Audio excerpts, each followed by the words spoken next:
So in this video, you'll learn how to fix the missing camera shortcut on the lock screen of your Samsung Galaxy A56. So if the camera shortcut that was previously on your lock screen is no longer there, then I'll be showing you how to return it. Start by accessing the lock screen editor, and you can do this by long pressing on your lock screen, entering in your current lock type, and then you'll be brought to editing the lock screen editor.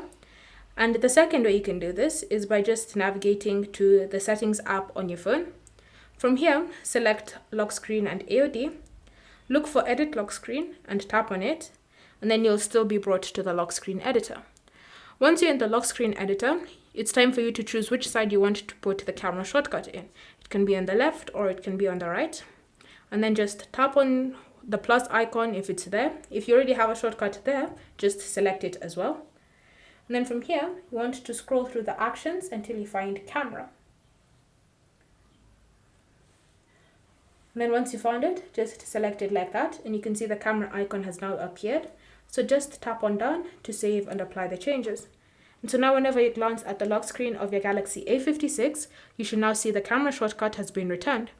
If you ever want to launch the camera from the lock screen, just swipe right or swipe left, depending on where you've placed it, on top of the icon like that, and the camera app will be launched. If you want to get out, just press on the back button or just swipe up if you're using gestures, and you'll exit out of the camera shortcut. And so that's how you can add the missing camera icon to the lock screen of your Galaxy A56. Thank you for watching. If you have any questions or comments, leave them down below and we'll get back to you.